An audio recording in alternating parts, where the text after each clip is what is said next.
அனைவருக்கும் வணக்கம்.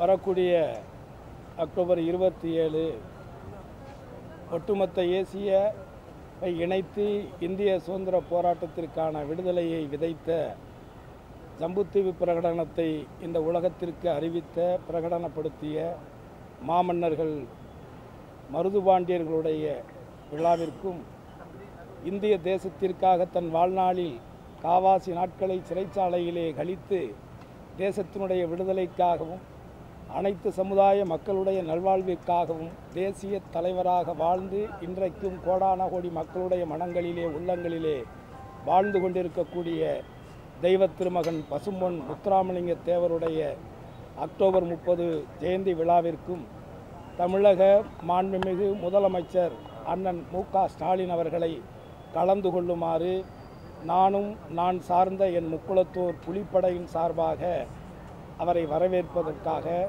அந்த விழாவில் கலந்து கொண்டு சிறப்பிப்பதற்காக என்னுடைய அழைப்புதலை அவரிடத்திலே கொடுத்திருக்கிறேன்.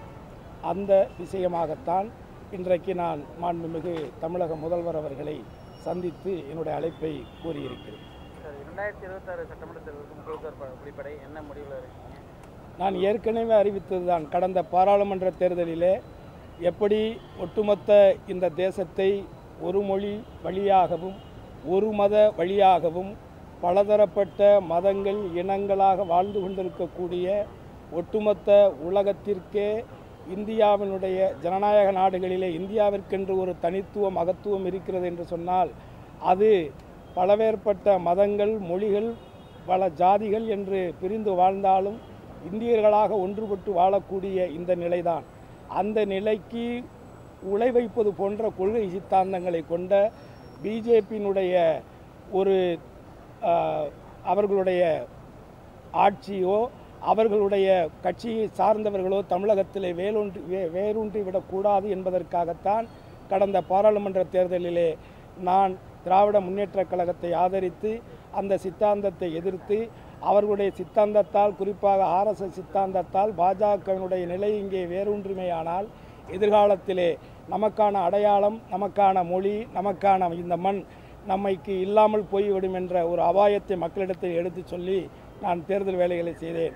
அந்த அடிப்படையிலே வரக்கூடிய சட்டமன்ற தேர்தலிலே நமது தமிழர்களுடைய இந்த மாநிலத்தினுடைய சுய உரிமையும் மாநிலத்தினுடைய சுயாட்சியும் நமது மொழி மக்கள் சார்ந்த கல்வி பொருளாதாரம் வளர்ச்சி அனைத்து திட்டங்களுக்கும் ஒரு நிலைப்பாடை உறுதியான நிலைப்பாடை ஏற்று மக்களுக்கான ஒரு நல்லாட்சியை வழங்குவதற்கு குறிப்பாக பிஜேபியை எதிர்த்து இந்த இந்தியாவிலே இன்றைக்கு மிக மிக வலுவான ஒரு சூழ்நிலையிலே அத்தனை சவால்களையும் எதிர்த்து சமாளித்து கொண்டிருக்கக்கூடிய ஒரு முதலமைச்சராக ஒட்டுமொத்த இந்தியாவுமே உற்று நோக்கக்கூடிய ஒரு முதல்வராக இன்றைக்கு மதிப்பிற்கும் மரியாதைக்கும் உரிய அண்ணன் மு.க.ஸ்டாலின் அவர்கள் திகழ்ந்து கொண்டிருக்கிறார் என்பது மறுக்க முடியாத ஒரு உண்மை. அந்த நிலையில் இவர்களுடைய ஆட்சி தொடர வேண்டும் என்பதுதான் என்னுடைய முக்குளத்தூர் புலிப்படையினுடைய ஆவல். கடந்த தேர்தலில் போட்டியிடல, இந்த தேர்தலில் போட்டியிடறதுக்கு வாய்ப்பு கேட்டுருக்கீங்களா? தேர்தல் அரசியல் என்பது மக்களுக்கானது தான். அந்த மக்களுக்கான அந்த அரசியலை தேர்தலில் போட்டியிட்டு சட்டமன்ற உறுப்பினராக தேர்ந்தெடுப்பதன் மூலமாக நமக்கு ஜனநாயக அடிப்படையிலே சட்டமன்றத்திலே நமது கோரிக்கைகளை நான் சார்ந்த என் சமூகம் சார்ந்த மக்களுடைய அனைத்து தரப்பட்ட மக்களுக்குமான கோரிக்கைகளை வலியுறுத்த முடியும் என்பது மறுக்க முடியாத உண்மை. ஆனால் அதை ஒரு தோழமை கட்சியாக பாராளுமன்ற தேர்தலிலே நான் செய்த பணிகளை உற்று நோக்கக்கூடிய மாண்புமிகு முதல்வர் அவர்கள் நிச்சயமாக வரக்கூடிய சட்டமன்ற தேர்தலிலே அதற்கான முக்கியத்துவத்தையும் அதற்கான அங்கீகாரத்தையும் நிச்சயமாக வழங்குவார் என்று நான் நம்புகிறேன். எல்லாருக்கும் தெரிஞ்சதானே. ஏற்கனவே நான் ஒருத்தன் போட்டி போட்டு அம்மா கிட்ட சீட்டு வாங்கி சட்டமன்ற தேர்தலாக ஜெயித்தேன். உங்களுக்கு திருவாடனை தொகுதியில் அனைத்து இந்திய அண்ணா திராவிட முன்னேற்றக் கழகத்தின் சார்பாக நேரடியாக தேர்தலை சந்தித்து இரட்டை இலட்சணத்தில் வெற்றி பெற்ற முதல் நபரே நான் தான். அதுக்கு முன்னாடி 1980 எம்ஜிஆருடைய ஆட்சி கலைக்கப்பட்ட காலத்தில் நடந்த இடைத்தேர்தலில் தான் உங்களுக்கு முதல் முறையாக இங்கே இரட்டையிலேயே ஜெயிச்சிருக்கு. அதனால் என்னுடைய பலம் என்ன பலகீனம் என்ன என்பது எல்லாருக்குமே தெரியும். அதனால் என்னுடைய கட்டமைப்புக்கு நான் சார்ந்த என் முக்குளத்தூர் சமூகம் சார்ந்த கோரிக்கைகளை ஜனநாயக ரீதியிலே சட்டமன்றத்தில் எடுத்துரைப்பதற்கு என் மக்களுடைய நீண்ட நாள் கோரிக்கைகளை முதல்வரிடத்தில் வலியுறுத்துவதற்கு நான் ஒருவன் அங்கே சென்றாலே சரியாக இருக்கும் என்பது கரூரில் துயர சம்பவத்தில் ஒரு 41 பேர் இறந்துருக்காங்க.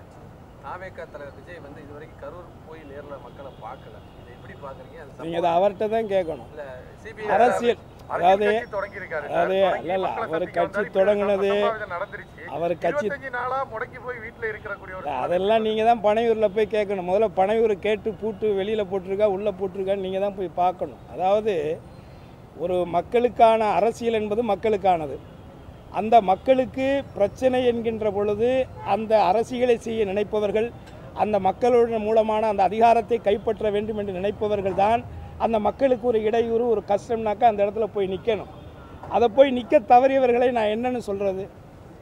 இது மக்கள் தான் தீர்மானிக்கணும். ஆனால் அந்த மக்களுக்கான பிரச்சனை என்கின்ற பொழுது அந்த இரவே அந்த இடத்துக்கு போய் அந்த மக்களுக்கான அந்த தேவைகளை உங்களுக்கு நான் இருக்கிறேன், உங்களில் ஒருவனாக நான் இருக்கிறேன் என்று சொல்லக்கூடியவர் தான் ஒரு தலைவர், ஒரு தளபதி, எப்படி வேணாலும் சொல்லலாம். அந்த விதத்திலே அந்த ஒரு இக்கட்டான ஒரு சூழலில் மக்களுக்கு ஏற்பட்ட அந்த கொடுமையான ஒரு சம்பவத்திலே உடனடியாக களத்தில் இறங்கி பணியாற்றியவர் மாண்புமிகு தமிழக முதல்வர் என்பதை யார் ஒருவரும் மறுக்க முடியாது.